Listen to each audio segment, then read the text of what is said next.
When I stood in Downing Street as Prime Minister for the first time this summer, I set out my mission to build a country that works for everyone.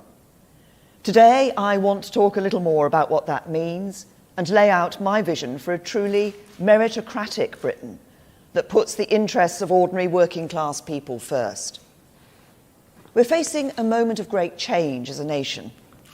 As we leave the European Union, we must define an ambitious new role for ourselves in the world. That involves asking ourselves what kind of country we want to be, a confident, global trading nation that continues to play its full part on the world stage. But at the same time, I believe we have a precious opportunity to step back and ask some searching questions about what kind of country we want to be here at home too. In fact, it's not just an opportunity, but a duty, because one thing is clear. When the British people voted in the referendum, they did not just choose to leave the European Union. They were also expressing a far more profound sense of frustration about aspects of life in Britain and the way in which politics and politicians have failed to respond to their concerns. Some voted for the first time in more than 30 years, some for the first time ever. And they were inspired to do so because they saw a chance to reject the politics of business as usual and to demand real, profound change. Fed up with being ignored or told that their priorities were somehow invalid, based on ignorance and misunderstanding, or even on occasion they were simply wrong to voice the concerns that they did, they took their opportunity to send a very clear message. They will not be ignored anymore. They want to take back control of the things that matter in their lives. They want a government that listens, understands, and is on their side. They want change, and this government is going to deliver it. Everything we do will be driven not by the interests of the privileged few, not by those with the loudest voices, the special interests, the greatest wealth, or the access to influence. This government's priorities are those of ordinary working class people, people for whom life sometimes can be a struggle, but who get on with things without complaint. They get on with their jobs, sometimes 2 or even 3 of them, because they have families to feed and support, bills to pay, and because to work for a fair reward is the right thing to do. They get on with their lives quietly, going about their business, going out to work, raising families, helping neighbours, making their communities what they are. They don't ask for much, but they want to know that the people that make the big decisions are on their side, working for them. They want to believe that everyone plays by the same rules and things are fair. And above all, they want to believe that if they uphold their end of the deal, they do the right thing, they work hard, they pay their taxes, then tomorrow will be better than today, and their children will have a fair chance in life, the chance to go as far as their talents will take them. These are not outrageous demands or ridiculous desires, but for too many of these people today, life does not seem fair.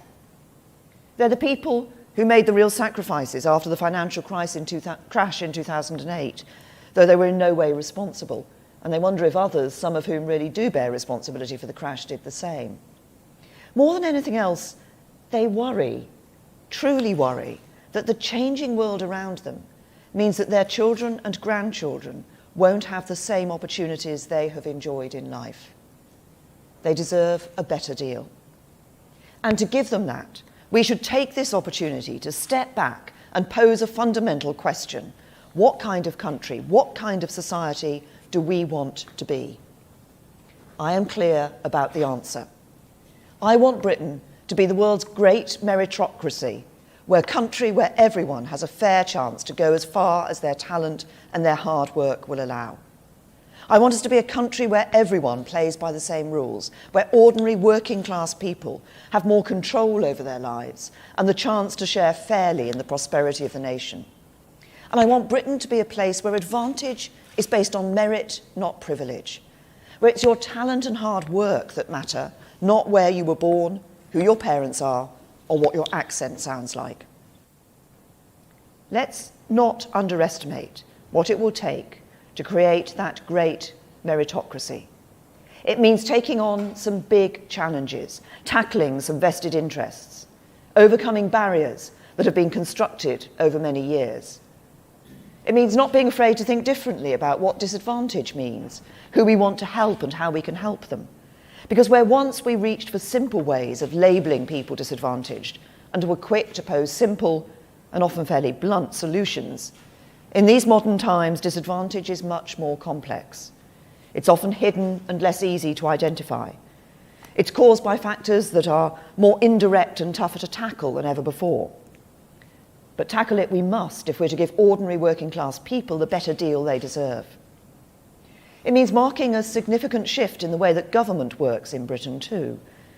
Because government and politicians have for years talked the language of social justice, where we help the very poorest, and social mobility, where we help the brightest among the poor. But to make Britain a great meritocracy, we must move beyond this agenda and deliver real social reform across every layer of society, so that those whom the system would currently miss, those just above the threshold for help today, yet those who are by no means rich or well off, are given the help they need. It means putting government firmly on the side of not only the poorest in our society, important though that is and will remain, but also of those in Britain who are working hard but just about managing. It means helping to make their lives a little easier, giving them greater control over the issues they care about most. This is the change we need. It will mean changing some of the philosophy underpinning how government thinks and acts. It will mean recalibrating how we approach policy development to ensure that everything we do as government helps to give a fair chance to those who are just getting by, while still helping those who are even more disadvantaged. I don't pretend that this change will be easy. Change rarely is. But this is the change we need if we are to make Britain the great meritocracy I want it to be. Over the coming weeks and months, the government will set out an ambitious programme of economic and social reform that will help us make this change and build a true meritocracy in our country. But there is no more important place to start than education. Because if the central concern ordinary working class people have is that their children will not enjoy the same opportunities they have had in life, we need to ensure that there is good school place for every child and education provision that caters to the individual needs and abilities of every pupil. We start from a position of strength. This government has a proud record of school reform. We've opened up the system, introducing a real diversity of provision. We have schools where teachers and head teachers are free to make the decisions that are best for them. And through successful policies such as a renewed focus on learning the basics of reading in primary schools and initiatives to help young people pursue a strong academic core of subjects at secondary level, we're ensuring that every child has the opportunity to develop the core knowledge that underpins everything else. We have put control in the hands of parents and head teachers and encourage people from all walks of life who are passionate about education to bring their best ideas and innovations to our school system. The academies and free schools movement, overseen by pioneers such as Andrew Adonis and Michael Gove, have been a huge success and begun to build an education system fit for the future. As a result, there are more good or outstanding schools today than ever before in our country. And there are now more than 1.4 million more pupils in schools rated good or outstanding than in 2010. Our curriculum reforms mean that the proportion of pupils taking core academic subjects at GCSE is up by almost 4/5. We are driving up school standards to match the best international comparisons, with a record number of pupils securing a place at one of our world-class universities this summer. We can be proud of these achievements, but there is still a long way to go. Because for too many children, a good school remains out of reach. There are still 1.25 million attending primary and secondary schools in England, which are rated by Ofsted as requiring improvement or inadequate. If schools across the North and Midlands had the same average standards as those in the South, nearly 200,000 more children would be attending good schools. Let's be honest about what these statistics mean. They mean that for far too many children in Britain, the chance they have in life is determined by where they live or how much money their parents have. And they mean that for far too many ordinary working class people, no matter how hard they work, how many hours they put in or how many sacrifices they make, they cannot be confident that their children will get the chances they deserve. But when you're working 2 jobs and struggling to make ends meet, it's no good being told that you can choose a better school for your children if you move to a different area or pay to go private. Those aren't choices that you can make, and they are not choices that you should have to make. So we need to go further, building on and extending our reforms so that we can truly say that there will be a good school place for every child and one that caters to their individual needs. But as we do it, we also need to change our philosophy and approach, because at the moment the school system works if you're well off and can buy your way into the school you want, and it provides extra help and support if you're from a disadvantaged family. If you're eligible for free school meals and your parents earn less than £16,000 a year, then there is extra help on offer. That is good and right. And as long as I'm Prime Minister, the pupil premium for the poorest children will remain. But the free school meals measure only captures a relatively small number of pupils whose parents are on income-related benefits. If we're going to make the change we need and build a great meritocracy in Britain, we need to broaden our perspective and do more for the hidden disadvantaged children whose parents are on modest incomes, who do not qualify for such benefits, but who are nevertheless still only just getting by. If you're earning £19,000, £20,000, £21,000 a year, you're not rich, you're not well off, and you should know you have our support too. At the moment, there is no way to differentiate between the school experience of children from those families and those from the wealthiest 10%.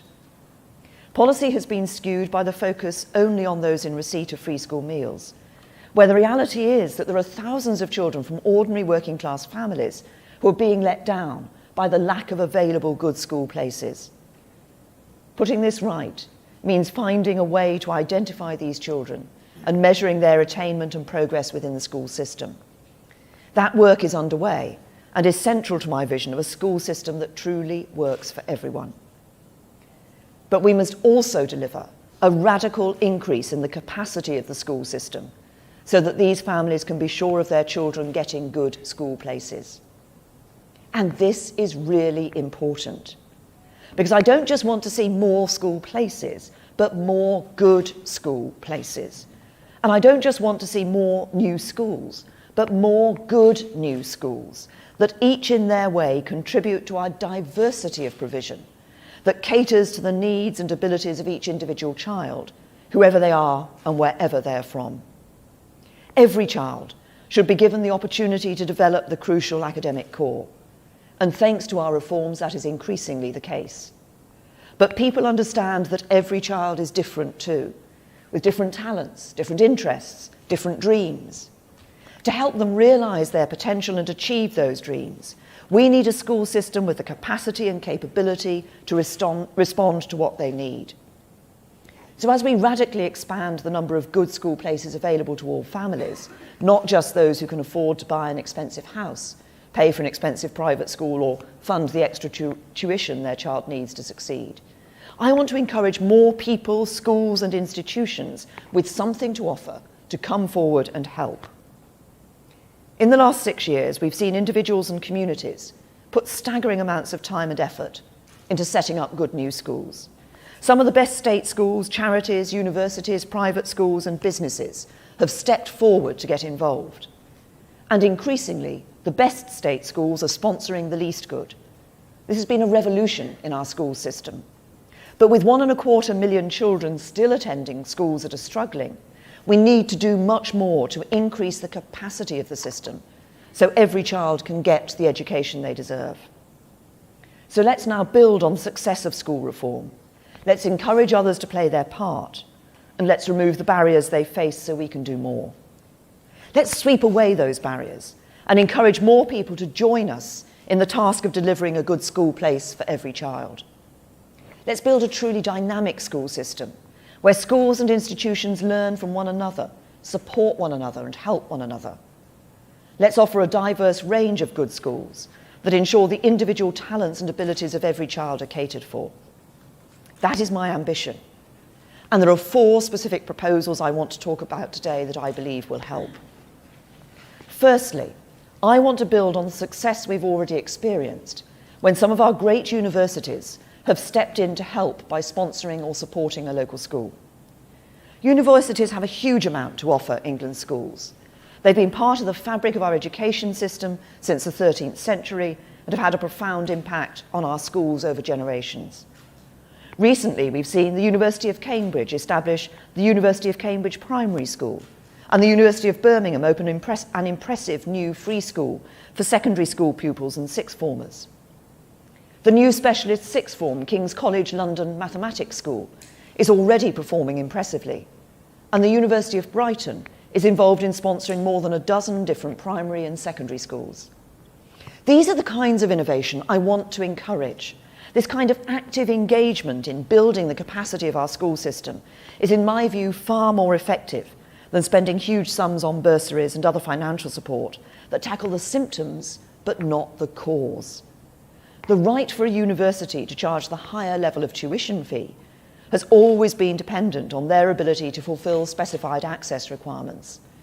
And this year, in fulfilling these requirements, they're expected to spend over £400 million on bursaries and other forms of financial support for students. Yet the evidence is clear. It is the attainment of pupils at school that is the overriding factor in predicting access to university. I'm not saying there's no place for bursaries, but overall, I do think the balance has tilted too far. We need to go to the root of the problem, which is that there are not enough students from disadvantaged backgrounds and from ordinary families fulfilling their potential with the grades to get into the best universities. So I want our universities to do more to help us to improve the quality of schools so that more students of all backgrounds have the grades, the subjects, and the confidence to apply to top universities and to be successful in their exams in the first place. So the government will reform university fair access requirements and say that universities should actively strengthen state school attainment by sponsoring a state school or setting up a new free school. And over time, we will extend this to the sponsorship of or establishment of more than one school, so that in the future we see our universities sponsoring thriving school chains in every town and city in the country. Second, I want to remove the obstacles that stop more good faith schools from opening. Britain has a long history of faith schools delivering outstanding education. They already account for around a third of all mainstream schools in England.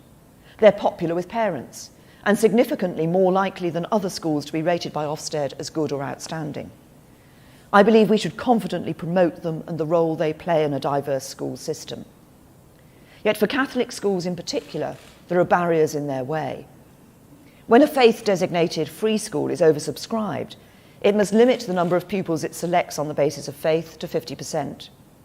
The intention is to improve the diversity of the school's intake, but in practice it has little impact on many Jewish, Muslim, Sikh and Hindu schools because they tend not to appeal to parents of other faiths.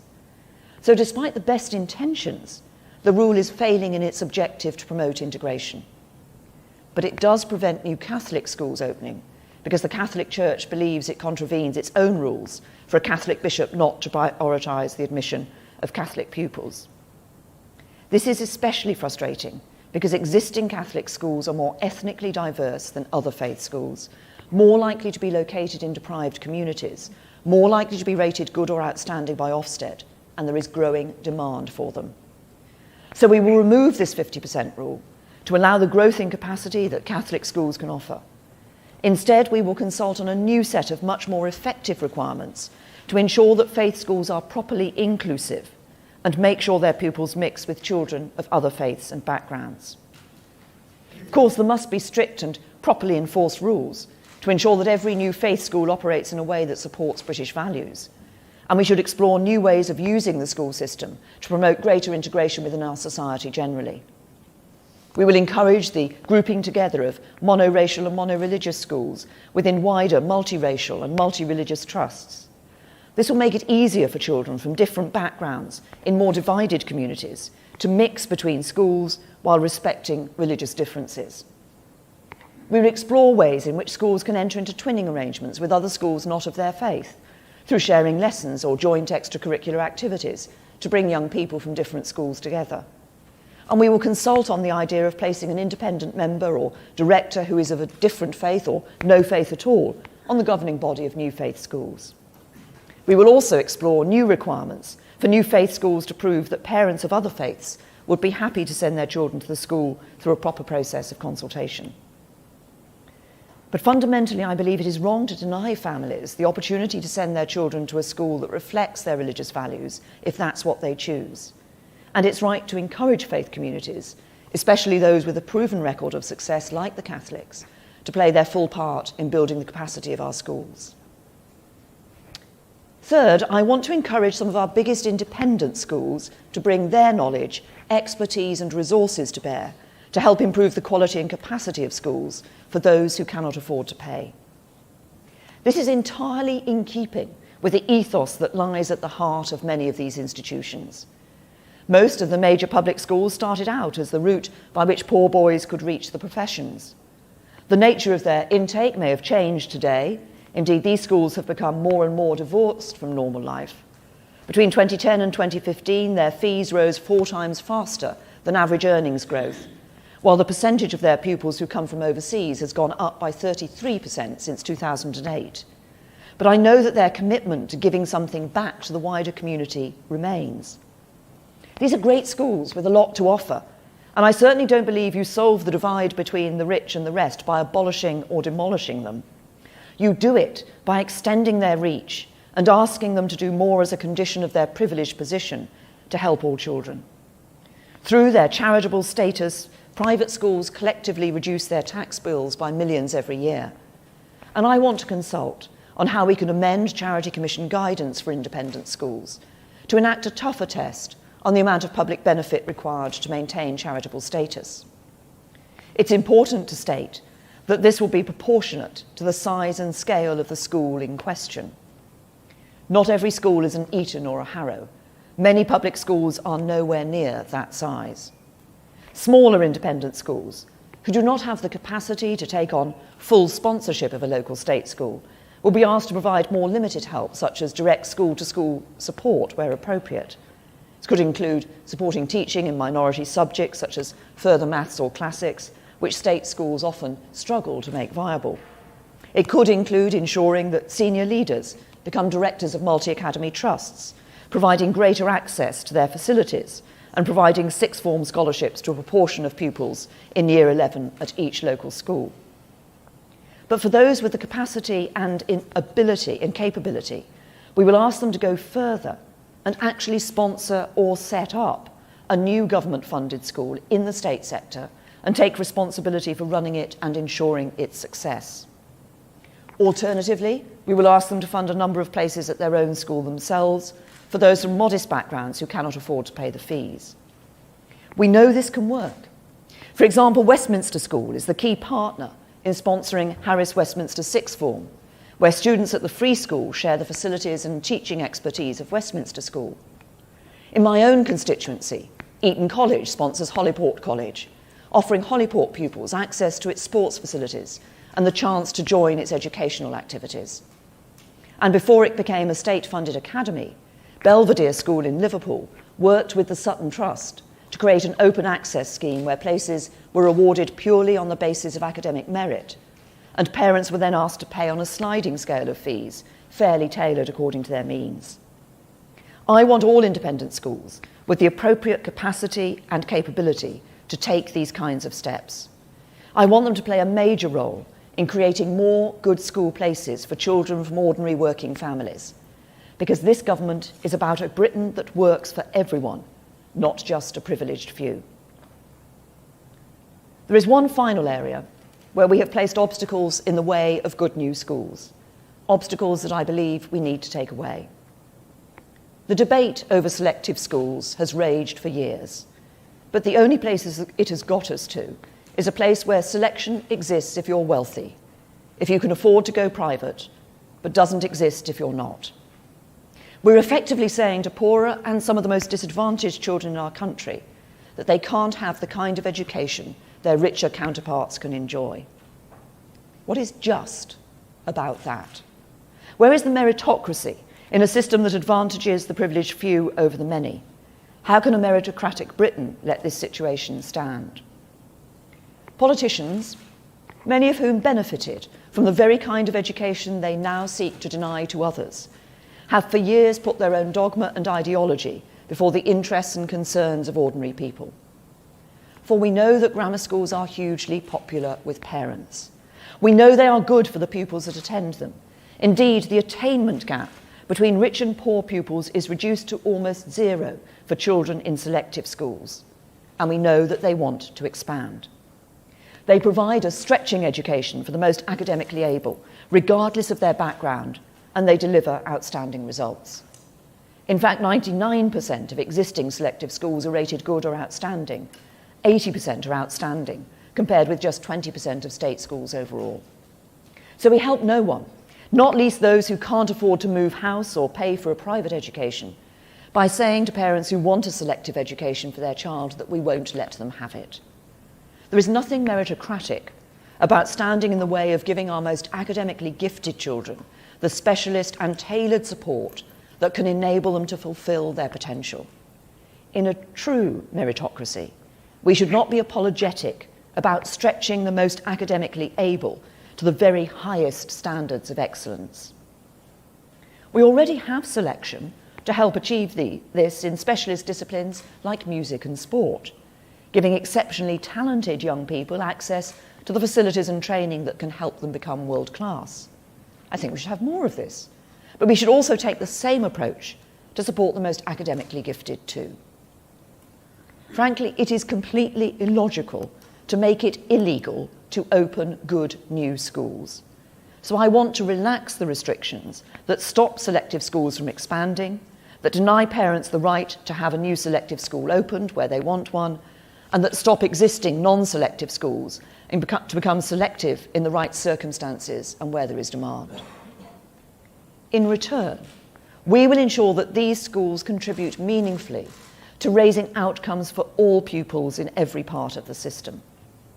In practice, this could mean taking a proportion of pupils from lower income households, so that selective education is not reserved for those with the means to move into a catchment area or pay for tuition to pass the test. They could, as a condition of opening a new selective school, be asked to establish a good new non-selective school. Others may be asked to establish a primary feeder school in an area with a high density of lower income households to widen access. They might even partner with an existing non-selective school within a multi-academy trust, or sponsor a currently underperforming non-selective academy. But the principle is clear. Selective schools have a part to play in helping to expand the capacity of our school system, and they have the ability to cater to the individual needs of every child. So the government will make up to £50 million a year available to support the expansion of good or outstanding existing grammars. Now, I know this will be the source of much debate in the consultation over the coming months. So I want to address very directly some of the key arguments made by those who oppose the expansion of grammar schools. First, there are those who fear that this could lead to the return of a binary system, as we had in the past with secondary moderns. But this fear is unfounded. There will be no return to secondary moderns. As I've set out today, far from a binary system, we're supporting the most diverse school system we have ever had in our country. From free schools sponsored by universities and independent schools to faith schools and selective schools, the diversity of high-quality school provision means we will be able to cater properly for the different needs of all pupils and give parents real control of the kind of school they want for their children. We do not want to see whole new parts of the country where the choice of schools is binary, so we will use the approvals process to prevent that from happening. Second, there are those who argue that selective schools tend to recruit children from more affluent backgrounds.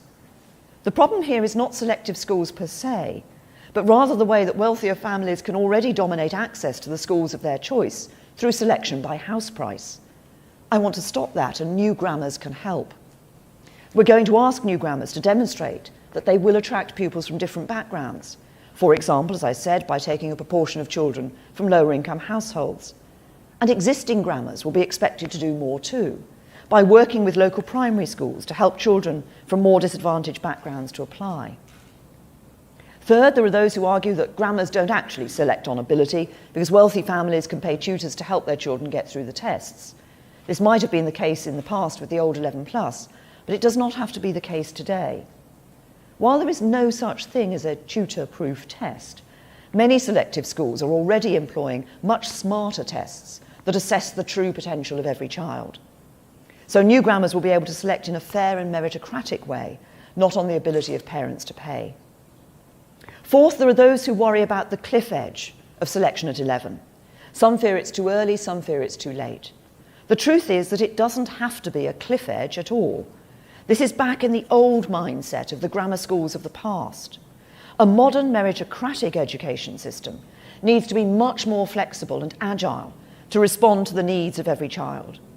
So we will demand that new grammars make the most of their freedom to be flexible over how students move between schools, encouraging this to happen at different ages, such as 14 and 16 as well as 11. This means that children who are at a non-selective school sponsored by a grammar might join the grammar for specific subjects or specialisms where they themselves are outstanding. Or they might move to the grammar full-time later than aged 11 based on their performance at their current school. Finally, people get lost in the argument about whether the grammar schools of the 1950s and 60s improved social mobility or not. But I want to focus on the new grammars of the future, those that will be just one element of a truly diverse system, which taken as a whole can give every child the support they need to go as far as their talents can take them, and give every parent access to a good school place for their child. This is the true test of schools that work for everyone, and the true test of a meritocratic society. There's been a lot of speculation in the last few weeks, but as you know now, this is not a proposal to go back to a binary model of grammars and secondary moderns, but to build on our increasingly diverse school system. It is not a proposal to go back to the 1950s, but to look to the future. And that future, I believe, is an exciting one. It is a future in which every child should have access to a good school place, and a future in which Britain's education system shifts decisively to support ordinary working class families. These families are not asking for the world. They just want to know that their children and grandchildren will enjoy the opportunities they have enjoyed and be given the chance to go as far as their talents will take them, unhindered by background or circumstance, and by the artificial barriers some want to put in their way. In a country that works for everyone, it doesn't matter where you were born or how much your parents earn. If you work hard and do the right thing, you will be able to go as far as you can. I want this country to be a great meritocracy. I want to see more houses built, better productivity so we can have more well-paid jobs, more economic growth, not just in the southeast of England, but across the whole country, to help more people get on. But more than anything else, I want to see children from ordinary working class families given the chances their richer contemporaries take for granted. That means we need more great schools. This is the plan to deliver them and to set Britain on the path to being the great meritocracy of the world. Thank you.